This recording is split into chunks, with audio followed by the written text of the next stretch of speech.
Hello and welcome muli sa aking kusina. Gagawa tayo ngayon ng leche puto. And here are the following ingredients. Para sa ating puto mix, kailangan natin ng all-purpose flour, water, eggs, sugar, powdered milk, baking powder, salt, melted butter, at kailangan din natin ng melted butter for brushing. Meron din tayong optional ingredients sa ating puto mix. Kung gusto niyo na may flavor, ito yung ube or pandan.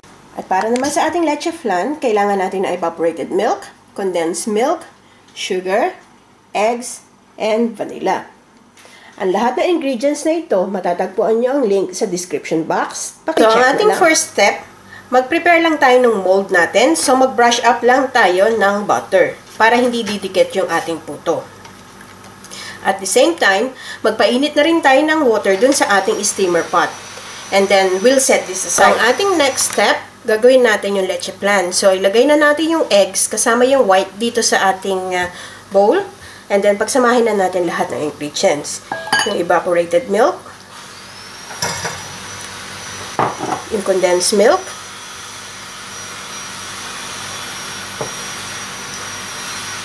yung sugar, at yung vanilla. And then, i-mix lang natin to thoroughly. So, ayan. Well, mix na yung ating leche flan mixture. Isasalin ko lang to sa isang bottle like this para madali lang natin siyang i-distribute later. So, ayan. So, ito na yung ating molder.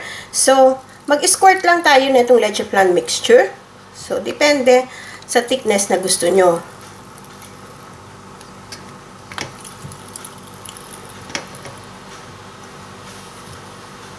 Then, continue lang natin itong process na to hanggang matapos natin lahat. So, ito, ready na ito for steaming. I-steam lang natin to for 5 minutes para mag-firm up lang ng konti. So, while waiting for our leche flan, so, gawin na natin yung puto mix. So, itong ating plain flour, add na natin yung sugar, yung baking powder, salt, yung powdered egg, powdered milk.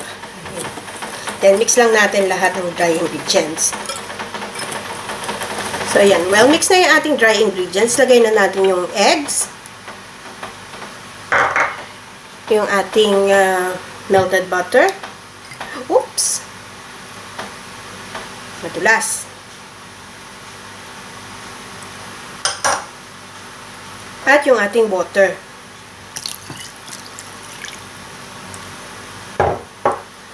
Then, we'll mix it together.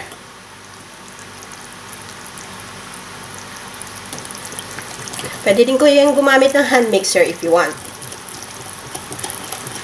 So, mix lang natin ito continuously hanggang maging smooth and lump-free. So, ayan. Smooth and lump-free na ang ating mixture.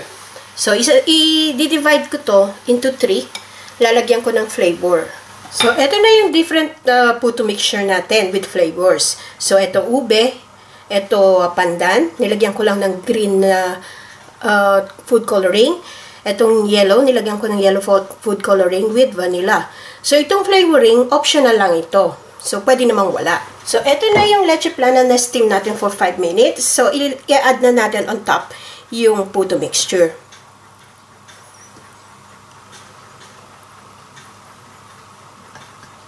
So, continue lang natin yung process na to hanggang matapos natin lahat. So, depende din sa inyo yung thickness. So, ayan. This one is ready for steaming. So, wag nyo masyadong punuin yung mold kasi aalsa pa yung ating puto. So, i-steam natin to for 10 minutes. I-check na lang natin using a stick later. So, make sure, pag nag-i-steam kayo, may cover yung ating lid o yung takip ng ating steamer para hindi mapunta yung water sa ating puto. So, ayan. After 10 minutes, i-check na natin yung doneness ng ating puto. So, kuha lang tayo ng stick. Tusukin lang natin in the middle. So, when it comes out clear, pwede na ito. So, ito na yung na-steam natin. So, make sure we will cool this down completely bago natin i-remove sa mold. Kung hindi, magdidikit siya sa ating mold. So, ito na ang ating finished product, ang ating leche puto.